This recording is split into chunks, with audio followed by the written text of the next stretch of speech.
இந்திய கம்யூனிஸ்ட் கட்சியின் மூத்த தலைவர் திரு தா பாண்டியன் நம்மிடையே இணைப்பில் இருக்கிறார். அவரிடம் கேட்கலாம். வணக்கம் திரு தா பாண்டியன். தற்போது தமிழகத்தைச் சேர்ந்த 40 பேருந்துகள் பெங்களூருவில் தீ வைத்து எரிக்கப்பட்டிருக்கிறது. இது பற்றி உங்களோட கருத்துக்களை பதிவு செய்யுங்க சார். இந்த பேருந்துகள் எரிக்கப்பட்டிருப்பது என்பது அந்த இடத்திலே ஒரு காவல்துறையிலே அந்த தீ எரிவது தெரிகிறது. தீயணைப்பு படை அதை அணைக்க முயல்வதாகவோ காவல்துறை அந்த கலகத்தை நிறுத்துவதற்கு முயற்சிகளை எடுப்பதாகவோ ஒரு அடையாளம் கூட தெரியவில்லை.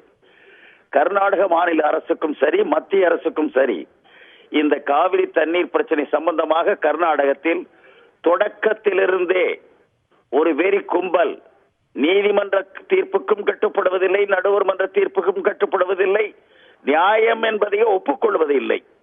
இதை தொடர்ந்து உணர்ந்திருக்கிற மத்திய அரசும் கர்நாடக மாநில அரசும் இந்த தீர்ப்பு வருவதற்கு முன்பே இத்தகைய நிகழ்ச்சிகள் வரும் என்று உணர்ந்து தடுப்பு நடவடிக்கைகளை மேற்கொண்டிருக்க வேண்டும்.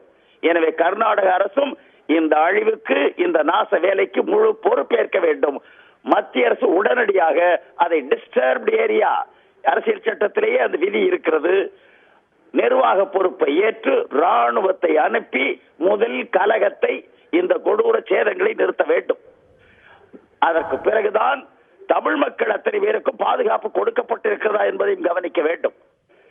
தீ எரிய விட்டு அதை வேடிக்கை பார்த்துக் கொண்டிருப்பது தேசிய ஒருமைப்பாட்டுக்கே ஆபத்தை விளைவிக்கும் என்பதை மோடி தலைமையிலான அரசு உடனடியாக உணர வேண்டும். தாமதமின்றி நடவடிக்கைகளை மேற்கொள்ள வேண்டும். திரு தா பாண்டியன், இன்று காலை உச்சநீதிமன்றம் இது போன்ற சம்பவங்கள் நடக்காம இருக்க உரிய பாதுகாப்பு வழங்கப்படும் அப்படின்னு சொல்லியிருந்தாங்க.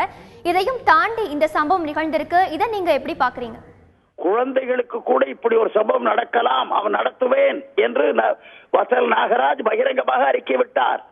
அவருக்கு பல அமைப்புகள் ஆதரவு தெரிவித்தார்கள். எனவே இதில் ஒன்றும் ரகசியமும் அல்ல.